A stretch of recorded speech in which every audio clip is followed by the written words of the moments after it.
So a little bit more about the Congress program. Many of you are familiar with this format. We've talked about it at our board and collaborator meetings, and I know some of you are a part of that and some are not, but the main body program on Tuesday, Wednesday, 28, 29 September has 4 keynotes at the beginning and the end of each day about topics very close to CED's heart, which is WHO and this new clinical engineering alliance that Dr. David mentioned, and our work around credentialing and our work around COVID. So those will be some key issues in the keynotes, but we have 12 health technology challenges that we are addressing, and you see those 12 issues here on the left side of the slide. Those overflow a bit into 6 additional panels, and so these 18 issues, 12 health technology challenges and 6 panels will fit into 3 parallel sessions. Keep up with the math now. 18 divided by 3 is 6 1.5-hour parallel sessions on Tuesday and Wednesday.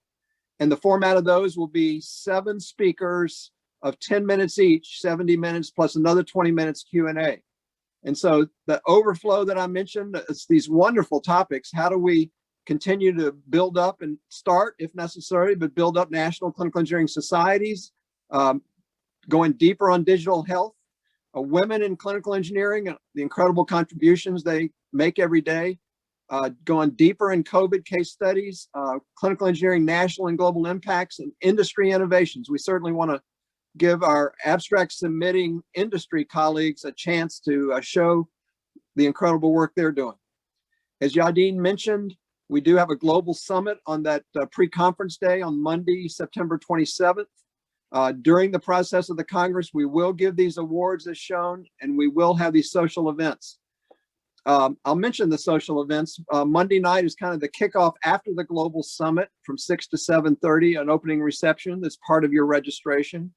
There's a themed Disney dinner on the next night, Tuesday night.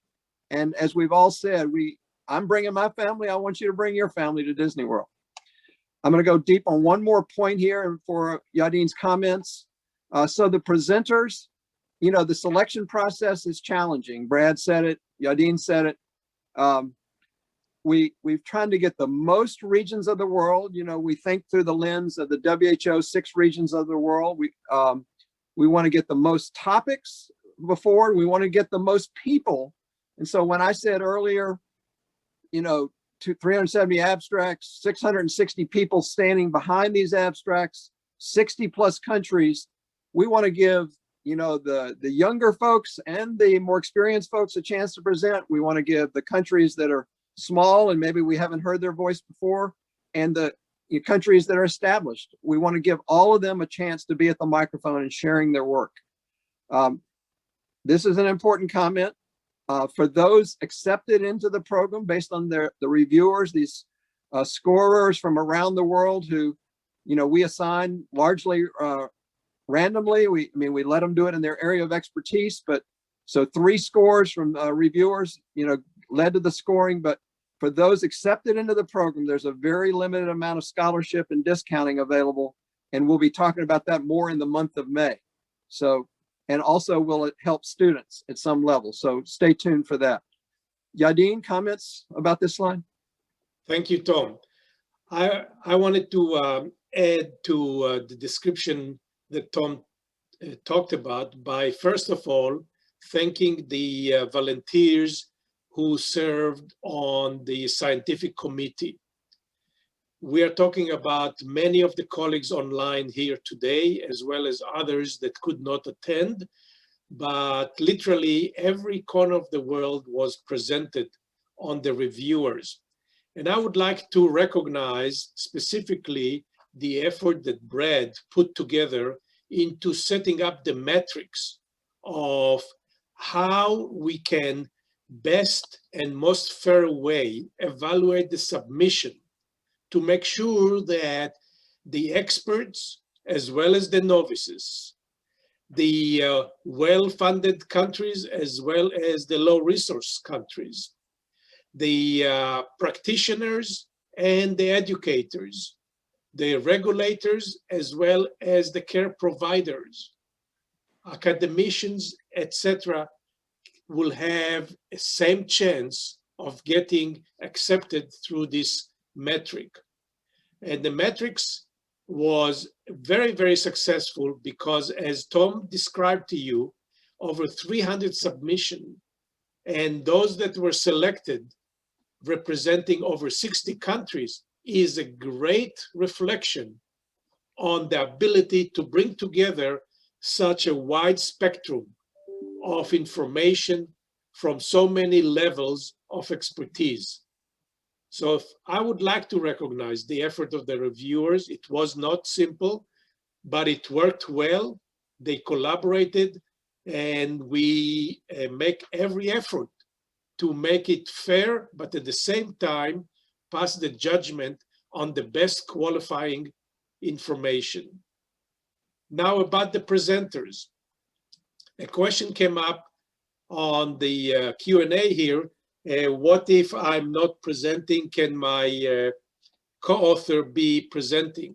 All these details we would like to respond today, and as Tom said, in the coming month of May.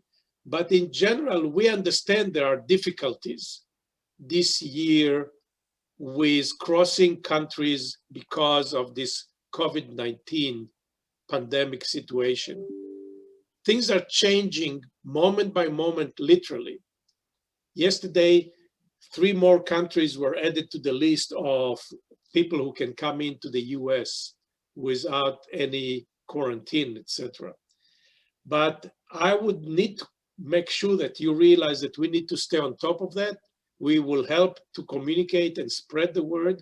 But if you, as the author whose submission got accepted, cannot attend, it makes sense to us that your co-author would have the privileges of using your ability to come in as a registered and present the paper instead of you.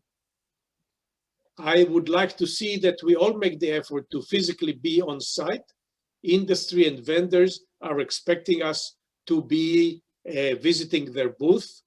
And I would like to see that we all communicating on every difficulty you might have so we can find solutions together. Finally, I would like to mention that under the Global CE Summit, we're going to have an interesting initiative, and that is the announcement of the creation of the Global Clinical Engineering Alliance, a new international society that aim to bring together national societies and other healthcare providers, groups, to work together with us on making sure that we all looking at improving patient outcome by making the technology patient ready anytime, anywhere. Thank you, Tom. Thank you, Yadi. Next slide, please. So remember that our theme today is why should you come? What's going to be there? What's in it for you? And we want to expand on that a little bit. We talked about some program content, but there's more that we want to say about the program, and that is that the notable participants. I mentioned quickly before, Adriana will do the opening keynote. I mentioned before, there'll be a major focus with the Global Clinical Engineering Alliance. I didn't mention yet that our colleagues from IFMBE are going to be a part of this program. I'm so excited about that. And that, we invite, the 75 national biomedical clinical engineering societies around the world that are affiliated with CED to be there and to share their experiences. So what will GCEA be doing? They'll be co-sponsoring this event, publishing the proceedings in partnership with Amy, organizing the summit on Monday afternoon there, the 27th, and hosting the Congress website where we'll be putting all these pre-recordings I talk about. What will WHO be doing? They'll be doing that keynote I mentioned, as well as ensuring the linkage of CED and GCEA with global initiatives from WHO. And if you were at many of you were at our meeting earlier today, where there's a whole lot of initiatives with WHO, and particularly around COVID and increasingly about nomenclature, even in the next 30 days, as we lead up to the World Health Assembly of WHO at the end of May.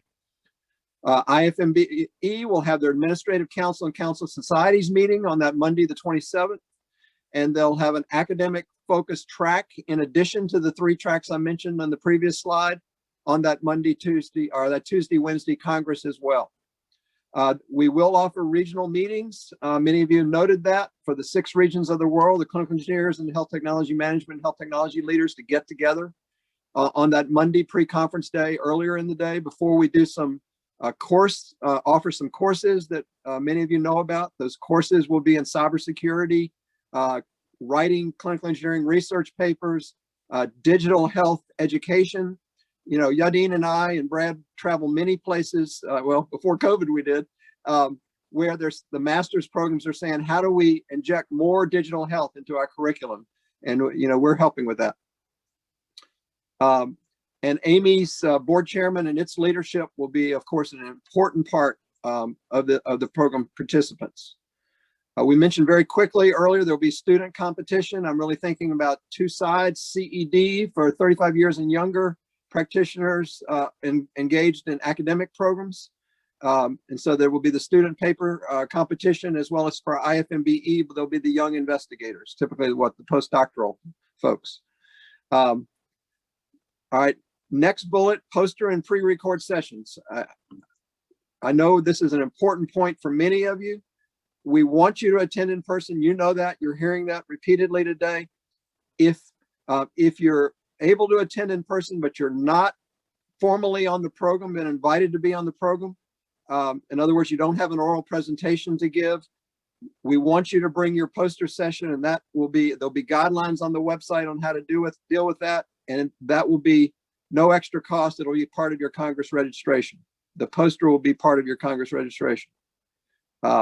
If you're not able to attend in person, we still want you to register at a discounted rate, deeply discounted, and pre-record your work, as I mentioned, to record or for viewing during the Congress. And lastly, CED and GCEA, you know, we have considerable influence around the world. Many of you know we have over 300 board and collaborator members from 120 countries. We're in tune with the medical device manufacturers and medical system manufacturers and health IT folks, manufacturers around the world. We have considerable influence there, and we're going to put that in with Amy into getting, you know, 40 to 50 exhibitors at our program to help lower the cost for everybody else. So Yadin, any comments before we go visit the program with our Amy friends here? I think everybody is waiting for those details. Let's go there.